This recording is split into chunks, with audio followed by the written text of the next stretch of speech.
Capítulo 12. Agora. Quando paro na rua de Caroline, vejo o carro de Graham estacionado na garagem, mas parece que, fora sua irmã e o marido, somos os únicos aqui. Eu me sinto aliviada. Caroline teve o filho ontem de manhã, um parto em casa. Na verdade, é o primeiro menino da família de Graham, desde o nascimento dele. Caroline é a única irmã de Graham que vive em Connecticut. Tabitha mora em Chicago com a esposa.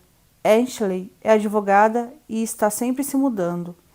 Ela viaja quase tanto quanto Ava e Reid. Às vezes sinto um pouco de inveja de seu estilo de vida despreocupado, mas sempre tive outras prioridades. Graham e eu somos bem presentes na vida das duas filhas de Caroline.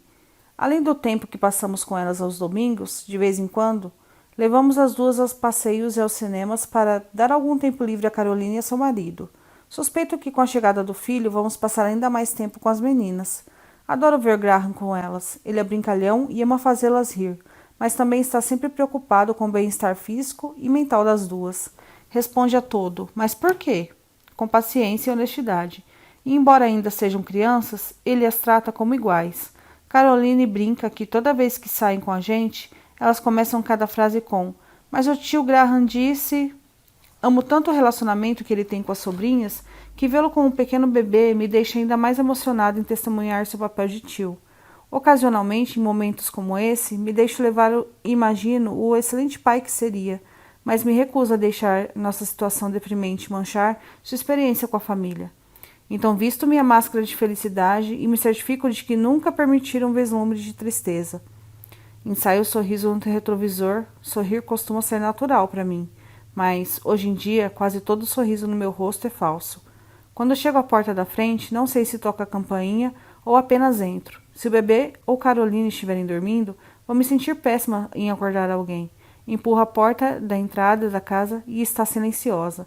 Ninguém está sentado na sala de visitas, embora haja embrulhos ainda fechados e enfileirados no sofá. Atravesso a sala e deixo meu presente e de Graham na mesinha perto do sofá. Caminho em direção a uma cozinha silenciosa, e então ao refúgio onde Caroline e a família passam a maior parte do tempo. É uma expansão adicionada à construção logo depois do nascimento de Graham. Metade do cômodo é usado como sala de estar, a outra metade como uma sala de jogos para as meninas. Estou quase lá, mas paro à porta assim que vejo Graham. Ele está de costas para mim, perto do sofá, segurando seu novo sobrinho, embalando nos braços o recém-nascido, embrulhado em um cobertor. Suponho que se nossa situação fosse diferente, esse seria um momento de pura adoração por meu marido, observá-lo ninar o sobrinho bebê.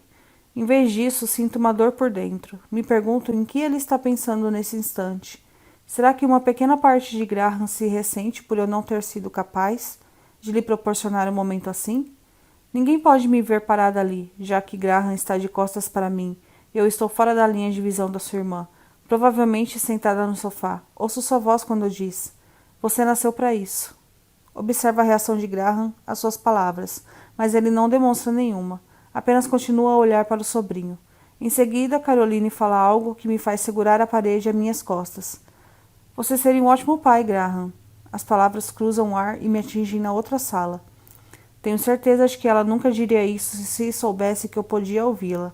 Espero a resposta de Graham, curiosa se ele sequer tem uma. Ele tem.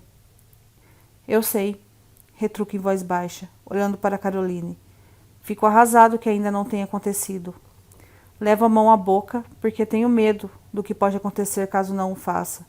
Talvez soluce, ou chore, ou vomite. Estou no carro agora, dirigindo.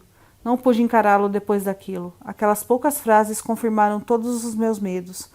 Por que Caroline tocou no assunto? Por que ele respondeu com tamanha franqueza? Mas jamais me disse a verdade sobre seus sentimentos. Foi a primeira vez que senti como se desapontasse sua família. O que as irmãs falam para ele? O que a mãe dele diz? Será que o desejo de que ele tenha filhos é maior do que a torcida para que continue casado comigo? Nunca analisei o assunto por essa perspectiva. Não gosto de como esses pensamentos fazem eu me sentir.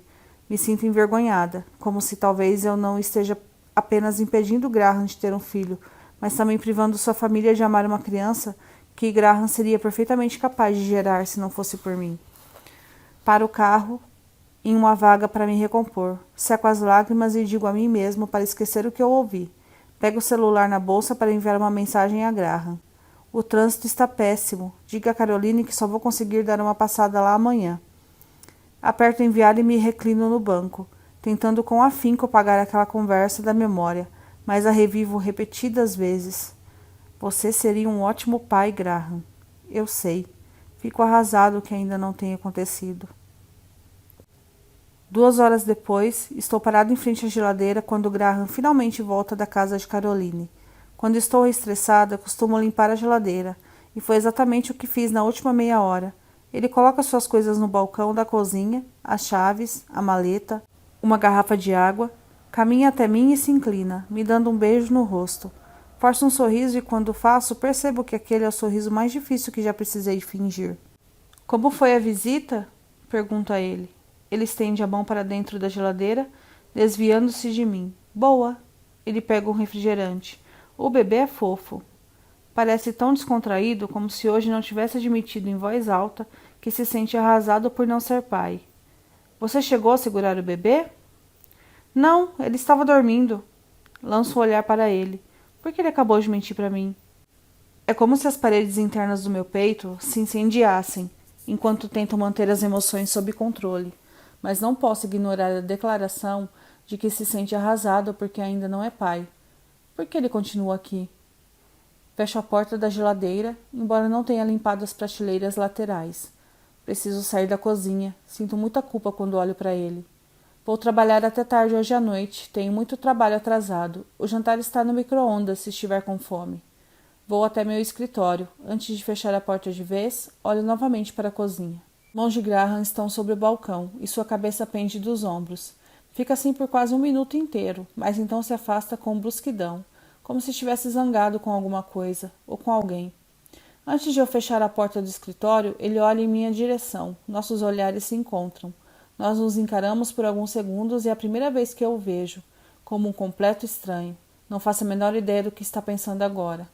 É nesse momento que eu devia lhe perguntar em que está pensando. É nesse momento que eu devia lhe confessar em que eu estou pensando.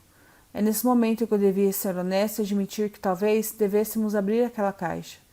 Mas, em vez de ser corajosa e enfim falar a verdade, canalizo meu covarde interior, desvio o olhar e fecho a porta. Continuamos a dança.